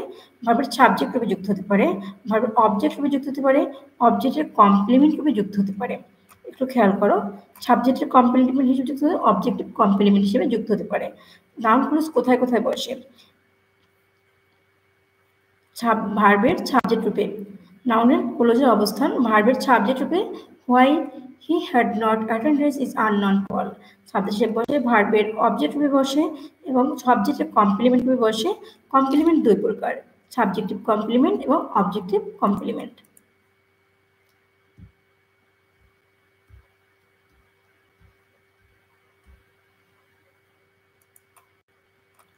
সাবজেক্ট এর কমপ্লিমেন্ট রূপে যে বসে, the concern is how we can solve the situation. তারপর হচ্ছে প্রিপোজিশন রূপে, অবজেক্ট রূপে, নাউন বা এর প্রোনাউনের রূপে। আচ্ছা আমরা একটু দেখি তাহলে নাউন কোথায় কোথায় বসে। নাউন ক্লোজের অবস্থান কোথায় বসে? ভার্বের সাবজেক্ট রূপে। এটা কিন্তু মনে রাখার জন্য, ভার্বের সাবজেক্ট হিসেবে বসে, ভার্বের অবজেক্ট রূপে বসে, সাবজেক্টের কমপ্লিমেন্ট রূপে বসে। আর কমপ্লিমেন্ট যদি বলি, কমপ্লিমেন্ট দুই প্রকার, একটা হচ্ছে সাবজেক্টিভ কমপ্লিমেন্ট আর একটা হচ্ছে অবজেক্টিভ কমপ্লিমেন্ট। আরেকটা হচ্ছে সাবজেক্টের কমপ্লিমেন্ট রূপে, প্রিপোজিশনের অবজেক্ট রূপে, নাউন বা এর প্রোনাউনের অপোজিশন রূপে। আমরা জানলাম নাউন ক্লোজ, নাউন ক্লোজ হচ্ছে অ্যাডজেক্টিভ ক্লোজ। তাহলে নাউন ক্লোজ কাকে বলে? নাউন ক্লোজ কোথায় বসে, নাউন ক্লোজ কিভাবে বসে? নাউন ক্লোজ হচ্ছে কোথায় কোথায় বসে? সেন্টেন্সের শুরুতে বসে, সেন্টেন্সের মাঝখানে বসে, সেন্টেন্সের শেষে বসে এবং কমপ্লিমেন্ট হিসেবে ব্যবহার করা হয়। এরপর হচ্ছে অ্যাডজেক্টিভ ক্লোজ। অ্যাডজেক্টিভ ক্লোজ কোথায় কোথায় বসে এবং কিভাবে বসে আমরা যদি একটু দেখি। যে ক্লোজে কোনো সেন্টেন্সের নাউনকে মডিফাই করে তাকে অ্যাডজেক্টিভ ক্লোজ বলে। যে সেন্টেন্সের নাউনকে মডিফাই করে তাকে অ্যাডজেক্টিভ ক্লোজ বলে। অ্যাডজেক্টিভ ক্লোজের পূর্বে অ্যান্টেসিডেন্ট থাকে। অ্যাডজেক্টিভ ক্লোজের কিছু রিলেটিভ প্রোনাউন থাকে। রিলেটিভ প্রোনাউন হচ্ছে এখানে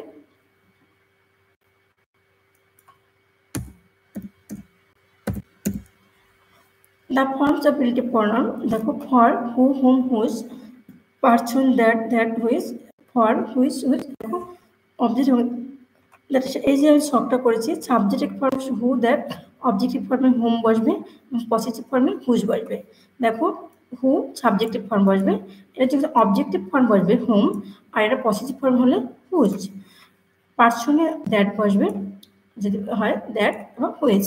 আর ফর হুইচ হিসেবে বসবে, হুইচ হিসেবে বসবে অফ হুইচ, দ্যাট। যদি এখানে কোনো সমস্যা থাকে একটু আমাকে বলিও। Adjective clause with relative pronoun as subject.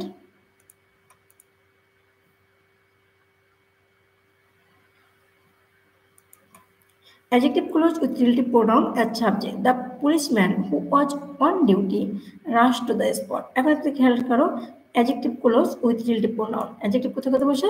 Relative pronoun হিসেবে বসে। Adjective clause with relative pronoun as object. Adjective clause with relative pronoun as object of preposition. Adjective clause with relative pronoun as possessive. এখন একটা জিনিস আমরা যদি দেখি তাহলে adjective ক্লোজটা কোথায় কোথায় বসে? অ্যাডজেক্টিভ ক্লোজের পূর্বে অ্যান্টেসিডেন্ট থাকে, অ্যাডজেক্টিভ পূর্বে রিলেটিভ প্রোনাউন থাকে এবং সেই রিলেটিভ প্রোনাউনগুলো subjective form, objective form, positive form দেখলাম। এরপরে যেটা দেখবো অ্যাডজেক্টিভ ক্লোজ উইথ রিলেটিভ প্রোনাউনের সাবজেক্ট হিসেবে পড়বে, অ্যাডজেক্টিভ ক্লোজ উইথ রিলেটিভ প্রোনাউনের অ্যাজ অবজেক্ট এবং অ্যাডজেক্টিভ ক্লোজ উইথ রিলেটিভ প্রোনাউনের অবজেক্ট প্রিপোজিশন হিসেবে পড়বে।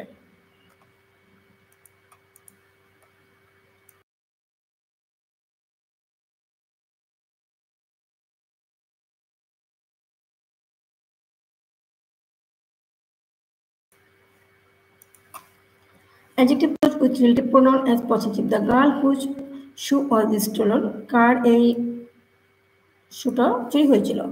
Walked barefoot the whole way. The girl, মেয়েটি, whose shoe was stolen, যার জুতোটা চুরি হয়েছিল, walked barefoot, খালি পায়ে হেঁটেছে the whole day, সারাদিন। তো adjective clause with relative pronoun, এখানে relative pronoun whose হিসেবে বসছে, কারণ আমরা এখানে দেখছিলাম যে whose হিসেবে কখন বসবে, অবজেক্ট হিসেবে বসছে। এরপরে হচ্ছে অ্যাডজেক্টিভ ক্লোজ উইথ রিলেটিভ প্রোনাউনের পরে যদি ব্যক্তি, বস্তু, প্রাণীর ক্ষেত্রে হুইচ ব্যবহার করা যায়, তবে বস্তু প্রাণীর ক্ষেত্রে হুইচের পরিবর্তে অফ হুইচ ব্যবহার করা যেতে পারে। মনে রাখবা, ব্যক্তি এবং বস্তু প্রাণীর ক্ষেত্রে হুইচ ব্যবহার করা যায়, তবে বস্তু প্রাণীর ক্ষেত্রে হুইচের পরিবর্তে চাইলে তুমি অফ হুইচও ব্যবহার করতে পারবা।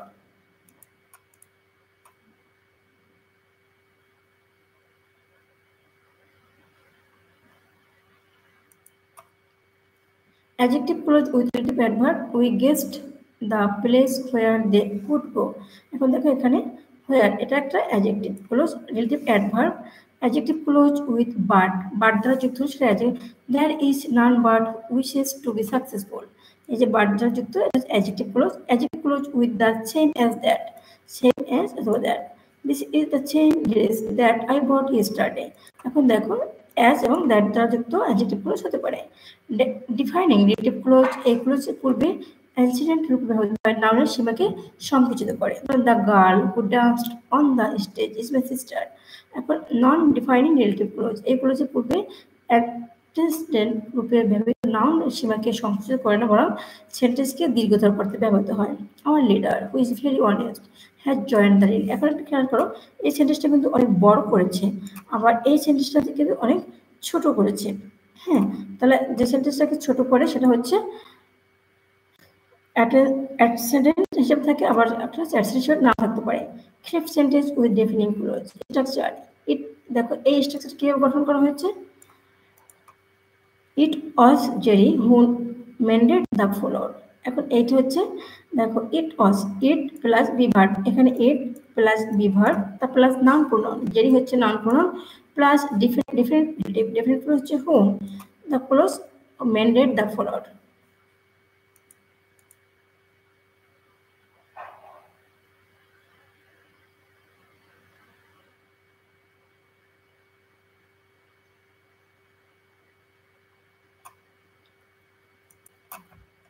যে ক্লোজ সেন্টেন্সে ভার্বকে মডিফাই করে অর্থাৎ অ্যাডভার্বের কার্য সম্পন্ন করে তাকে অ্যাডভার্ব ক্লোজ বলে। এখন যেটা দেখবো সেটা হচ্ছে অ্যাডভার্ব ক্লোজ।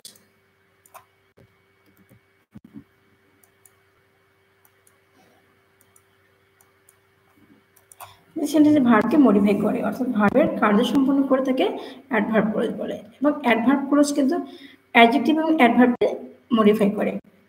মাঝে মাঝে এটি অ্যাডজেক্টিভ এবং অ্যাডভার্বকেও মডিফাই করে। টাইপস অফ অ্যাডভার্ব ক্লোজ 5 প্রকার অ্যাডভার্ব ক্লোজ 9 প্রকার। Adverb clause of time place reason manner condition degree result purpose এবং consistent. Adverb of time adverb of place, adverb of region, adverb of manner, adverb of condition, adverb of degree, result, purpose এবং condition. Adverb clause of time এই ক্লোজে principal ক্লোজের কার্য সম্পাদনের সময়কে নির্দেশ করে অর্থাৎ যেখানে টাইম সময় নির্দেশ করে আর প্লেস স্থান নির্দেশ করে, রিজন কারণ নির্দেশ করে, ঘটনা প্রবাহ নির্দেশ করে, ম্যানার আচরণ নির্দেশ করে কিভাবে কাজ সম্পন্ন করবে সে সম্পর্কে, কন্ডিশন অবস্থা বা শর্ত, অ্যাডভার্ব ক্লোজ অফ কম্পারিজন তুলনা করা হয় দুটি বস্তুকে যখন তুলনা করা হয়, অ্যাডভার্ব রেঞ্জ অফ ফলপ্রদ রেজাল্ট ফল প্রকাশ করা হয়, অ্যাডভার্ব ক্লোজ অফ পারপোজ কোনো উদ্দেশ্যে ব্যবহার করা হয়, অ্যাডভার্ব ক্লোজ অফ কনসিশন কোনো বক্তার বিপরীতে ধারণা প্রকাশ করে। এটা হচ্ছে আমার অ্যাডভার্ব ক্লোজের প্রকারভেদ।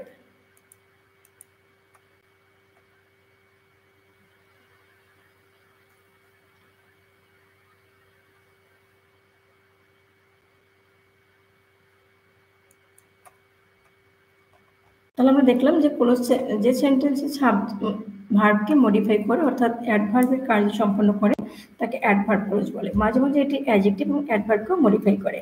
অ্যাডভার্ব ক্লোজ 5 প্রকার, adverb clause of time, adverb clause of place, adverb clause of reason, adverb clause of manner, adverb clause of condition, adverb clause of degree, adverb clause of result, adverb clause of purpose, adverb clause of concession. Adverb clause of time যে ক্লোজে principal ক্লোজের কার্য সম্পাদনের সময়কে নির্দেশ করে।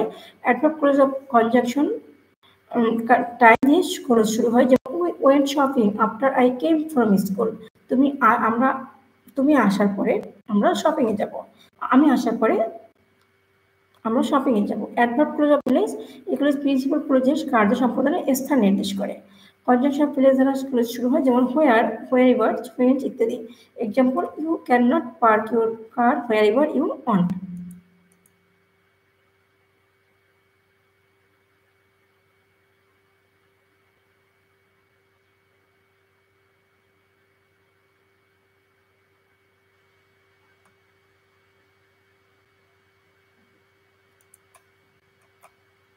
Adverb clause of manner এগুলো যে প্রিন্সিপাল ক্লোজের কার্য কিভাবে সম্পন্ন করতে হয় সেটা নির্দেশ করে, যেমন অ্যাজ, লাইক, হাউ এগুলো। হাউএভার ইত্যাদি দ্বারা ক্লোজ হয়, যেমন you can not dance like you sister. এখানে দেখো, এখানে হাউএভার, অ্যাজ, লাইক, এভাবে যে ওয়ার্ডগুলো থাকে, এই যে লাইক, এই লাইক হচ্ছে অ্যাডভার্ব অফ ম্যানার। এরপর হচ্ছে অ্যাডভার্ব অফ কন্ডিশন, যেগুলো যে দ্বারা শর্ত আরোপ করা হয়, তাই এগুলো if, whether, unless, but, for, weather, otherwise, provided, suppose ইত্যাদি কনজাংশন দ্বারা শুরু হয়। Adverb of close of comparison, এগুলো দ্বারা দুটি জিনিসের মধ্যে তুলনা প্রকাশ করা হয়, যেমন than, as, so, there, same, as the ব্যবহৃত হয়, যেমন Lily is shorter than lily.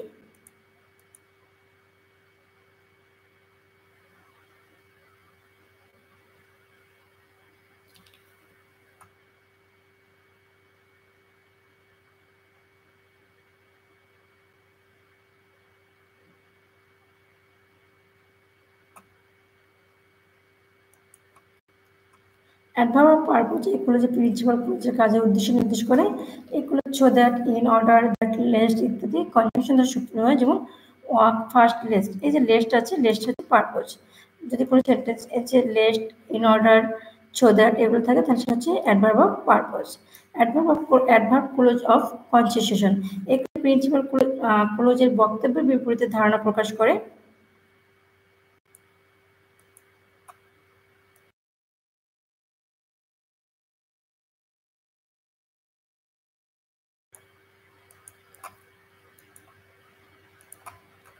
এরপর হচ্ছে কোঅর্ডিনেট ক্লোজ। এখন দেখো, আমরা যেটা দেখছিলাম সেখানে হচ্ছে অনেক আগে নাউন ক্লোজ, অ্যাডভার্ব ক্লোজ, এরপর হচ্ছে coordinate close.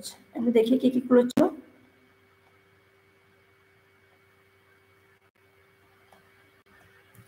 Noun clause, adjective clause, adverb close, এবং এরপর হচ্ছে কোঅর্ডিনেট ক্লোজ। এখন কোঅর্ডিনেট ক্লোজটা কি একটু দেখি।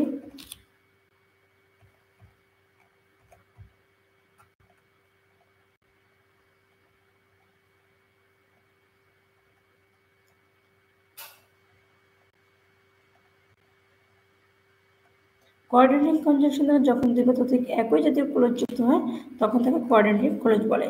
কোঅর্ডিনেটিং কনজাংশনগুলো হচ্ছে অ্যান্ড, বোথ, এই যে ওয়ার্ডগুলো আছে এখানে, এগুলো সবই হচ্ছে কোঅর্ডিনেটিং কনজাংশন। এই ওয়ার্ডগুলোকে বলা হয় কোঅর্ডিনেটিং কনজাংশন, যেমন you must work hard or you can not succeed in life. এই যে ওয়ার্ড, এই ওয়ার্ডটা হচ্ছে কোঅর্ডিনেটিং ক্লোজ। এখানে দুটি clause, you must work hard and you can not succeed in life, coordinate conjunction or দ্বারা যুক্ত হয়েছে, তাই কোঅর্ডিনেট ক্লোজ বলে। তো আমরা ক্লোজ সম্পর্কে দেখলাম, ক্লোজটা আবার একটু দেখি।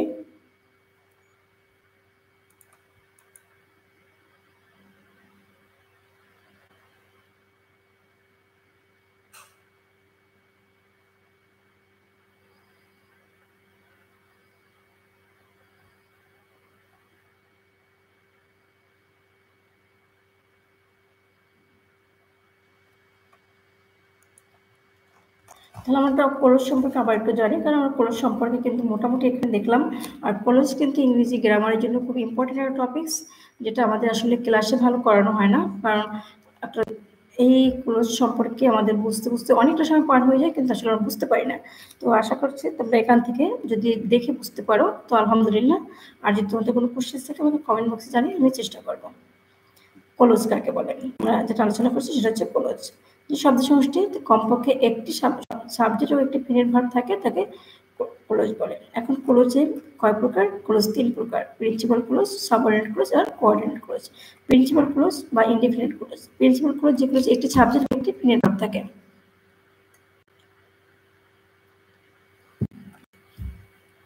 যেমন তোহার takes care of her mother, এখানে তোহা হচ্ছে সাবজেক্ট এবং এটি হচ্ছে সাবজেক্টিভ ক্লোজ। আচ্ছা, এরপর যেখানে সেন্টেন্সে একটি সাবজেক্ট তোহা এবং একটি ফিনিট ভার্ব টেক্স কেয়ার আছে এবং সেন্টেন্সটি অন্য কোনো বাক্যের সাহায্যের সাথে সম্পূর্ণ অর্থ প্রকাশ করতে পারছে, তাই এই ক্লোজ বা বাক্য অংশকে প্রিন্সিপাল বা ইনডিফিনিট ক্লোজ বলে।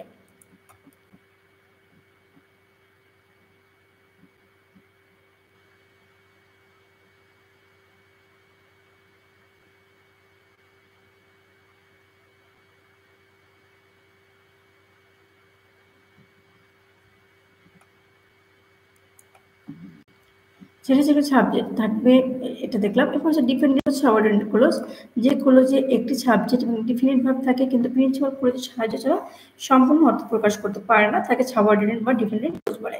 যেমন I had a green friend which is lost, মানে একটি সবুজ কোন হারিয়ে গেছে, এটা যেটা দেখলাম। এরপর দেখো এখানে সাবজেক্ট হুইচ এবং একটি ফ্রেন্ড ভার্ব থাকা, লস থাকা সত্ত্বেও প্রিন্সিপাল ক্লোজ বা I had a green friend বাক্যাংশ সম্পূর্ণ অর্থ প্রকাশ করতে পারে না, তাই এই বাক্যাংশকে ডিপেন্ডেন্ট ক্লোজ বা সাবঅর্ডিনেট ক্লোজ বলে। আমরা দেখলাম যে ডিপেন্ডেন্ট ক্লোজ বা সাবঅর্ডিনেট ক্লোজ কাকে বলে, আরেকটু পরে পরে। এরপরে হচ্ছে কাইন্ডস অফ সাবঅর্ডিনেট ক্লোজ 3 প্রকার: নাউন ক্লোজ, অ্যাডজেক্টিভ ক্লোজ এবং অ্যাডভার্ব ক্লোজ। যে ক্লোজে সেন্টেন্সের নাউনের মতো কাজ করে তাকে নাউন ক্লোজ বলে। যেমন the car we wanted to buy অচ্ছল, এখানে আন্ডারলাইন অংশটুকু সেন্টেন্সের নাউনের কাজ করেছে, তাই এটি নাউন ক্লোজ। নাউন ক্লোজ এই 3 প্রকার: কানেক্টিভ দ্বারা যুক্ত হতে পারে, কনজাংশন দ্বারা, ইন্টারোগেটিভ প্রোনাউন দ্বারা, ইন্টারোগেটিভ অ্যাডভার্ব দ্বারা। কনজাংশন যেমন that, interrogative pronoun who, what, etc. Interrogative adverb how, where, if, why, etc. Sentence. Noun ক্লোজের অবস্থান, নাউন ক্লোজ কোথায় কোথায় বসে? ভার্বের সাবজেক্ট রূপে, এটা মনে রাখবা, ভার্বের সাবজেক্ট রূপে নাউন বসে, ভার্বের অবজেক্ট রূপে বসে, সাবজেক্টের কমপ্লিমেন্ট রূপে বসে। কমপ্লিমেন্ট কত প্রকার? 2 প্রকার: সাবজেক্টিভ কমপ্লিমেন্ট এবং অবজেক্টিভ কমপ্লিমেন্ট।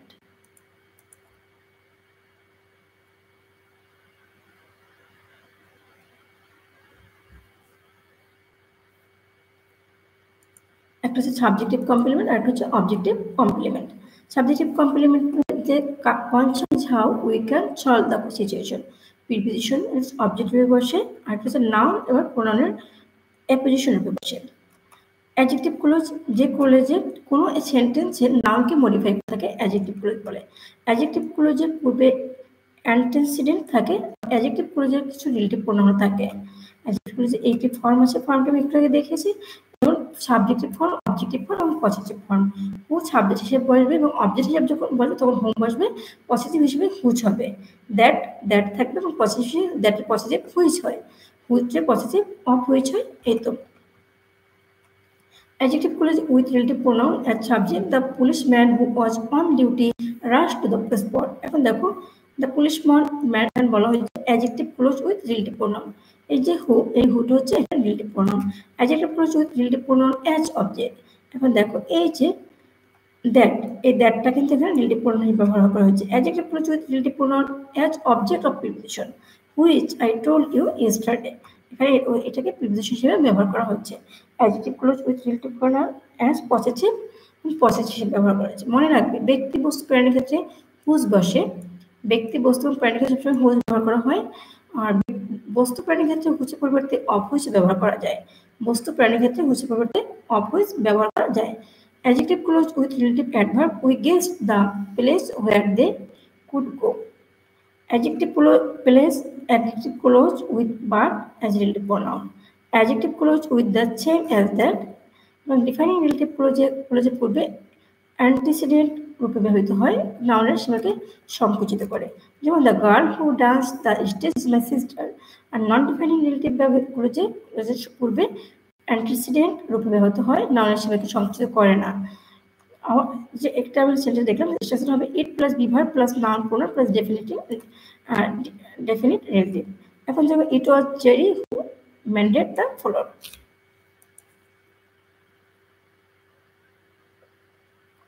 এটা হচ্ছে ইট হচ্ছে স্ট্রাকচার অনুযায়ী it, be verb or Jerry. তো অ্যাডভার্ব গুলো যে সেন্টেন্সে যে কোনো যে সেন্টেন্সে ভার্বকে মডিফাই করে, অর্থাৎ অ্যাডভার্বের কার্য সম্পন্ন করে, তাকে অ্যাডভার্ব ক্লোজ বলে। মাঝে মাঝে এটি অ্যাডজেক্টিভ ও অ্যাডভার্বকে মডিফাই করে। Types of adverb: adverb clause of time, adverb clause of place, adverb clause of reason, manner, condition, adverb clause of degree, result, purpose and consistent.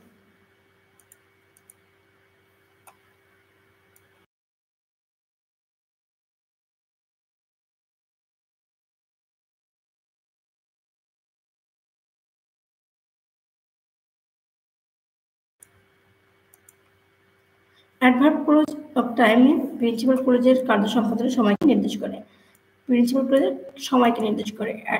Continuation of time দিয়ে close দিয়ে শুরু হয়, যেমন we went shopping after I came from school. Adverb clause of place এই ক্লোজে principal ক্লোজের কার্য সম্পাদনের স্থান নির্দেশ করে, শুরু হয় এবং হোয়ার এগুলো। তারপর হচ্ছে অ্যাডভার্ব ক্লোজ অফ রিজন, কারণ নির্দেশ করে। অ্যাডভার্ব ক্লোজ অফ ম্যানার আচরণ কাজে কিভাবে সম্পন্ন তা নির্দেশ করে। however ইত্যাদি দ্বারা ক্লোজ শুরু হয়, যেমন you can not dance like your sister dance. Adverb clause of condition শর্ত আরোপ করা হয় এই clause if, whether, unless, but, for, otherwise এগুলো নির্দেশ করে।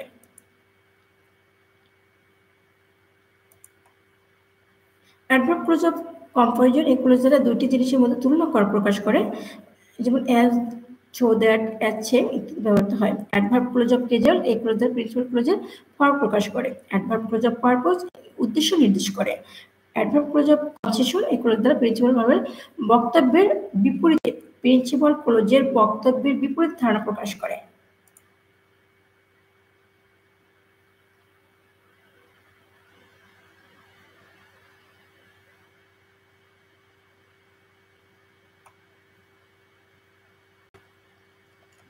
কোঅর্ডিনেট ক্লোজ কোঅর্ডিনেটিং কনজাংশন দ্বারা যখন দ্বিপদ ততোধিক একই জাতীয় ক্লোজ যুক্ত হয় তখন সেই ক্লোজকে কোঅর্ডিনেট ক্লোজ বলে। কোঅর্ডিনেট কনজাংশনগুলো হলো অ্যান্ড, বথ, এই যে ওয়ার্ডগুলো আছে এগুলো হচ্ছে কোঅর্ডিনেট কনজাংশন। এটা হচ্ছে আজকে ক্লোজ সম্পর্কে তোমাদের সাথে আলোচনা করলাম। তো আশা করছি তোমরা ক্লোজ বুঝতে পারবে।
এখন আমরা দেখব অর্থ গঠন অনুসারে সেন্টেন্স তিন প্রকার, সেটা simple, complex and compound. Simple sentence: a sentence that has only one principal clause is known as a simple sentence. একটা সাবজেক্ট থাকবে, একটা ফিনেট ভার্ব থাকবে, একটা সিম্পল সেন্টেন্স। যে সেন্টেন্সে একটি সাবজেক্ট থাকবে, একটি ফিনেট ভার্ব থাকবে, সেটাই হচ্ছে সিম্পল সেন্টেন্স। যেমন Kamal wants to read this book, Kamal বইটি পড়তে চায়। এখানে Kamal wants to read the book, Kamal একটা simple, Kamal wants to read this book, একটি সিম্পল সাবজেক্ট কামাল এবং একটি finite verb wants to read the book. এটা হচ্ছে সিম্পল। কমপ্লেক্স সেন্টেন্স এই sentence that has A sentence that has only one principal clause and one or more subordinate clause is known as a complex sentence. সেন্টেন্সে একটি principal clause থাকবে এবং subordinate clause থাকবে, অথবা একটা সাবঅর্ডিনেট ক্লোজ এবং একটি প্রিন্সিপাল ক্লোজ থাকবে। তাহলে কি হলো, যে সেন্টেন্সে একটি প্রিন্সিপাল ক্লোজ, একটি সাবঅর্ডিনেট ক্লোজ, অথবা একটি সাবঅর্ডিনেট ক্লোজ, অথবা একটি প্রিন্সিপাল ক্লোজ থাকবে। যেমন I believe that he is honest, আমি বিশ্বাস করি যে সে সৎ, অথবা although he is poor he is honest. এরপর হচ্ছে compound sentence, a sentence having more than one principal clause, more than one মানে একের অধিক প্রিন্সিপাল ক্লোজ থাকবে, সেটা হচ্ছে compound sentence.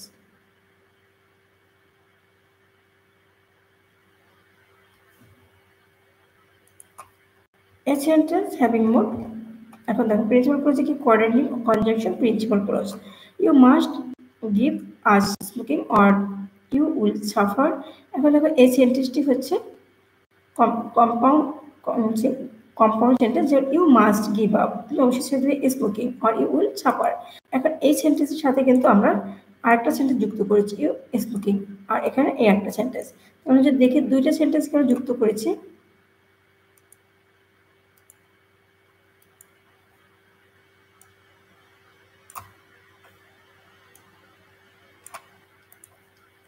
You must give up smoking, তুমি অবশ্যই এটা ছেড়ে দেবে। ইউ উইল সাফার, তুমি অথবা ভুগবে। এখন দেখো এই যে অর আছে, এই অর দ্বারা কিন্তু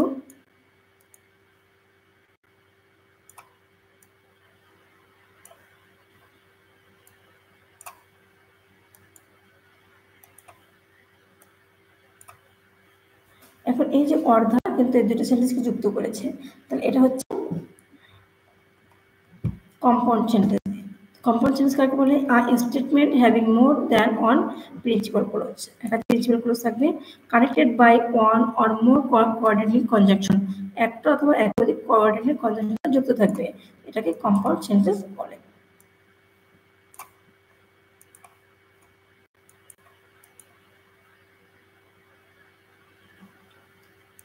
তো প্রিয় শিক্ষার্থী, তোমরা যারা এতক্ষণ আমার সাথে ছিলে, তোমরা একটু আমাকে জানাও যে তোমাদের কোনো সমস্যা আছে কিনা।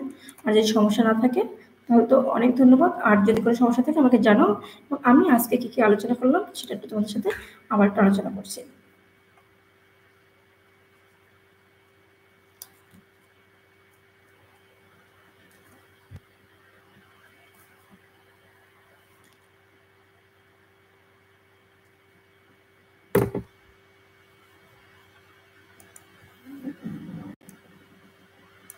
আজকে তোমাদের সাথে প্রথমত আলোচনা করেছিলাম, আজকে আমার আলোচনার বিষয় ছিল পার্চন। পার্চন কাকে বলে, পার্চন কত প্রকার, কি কি, আমি যদি একটু তোমাদেরকে দেখাই।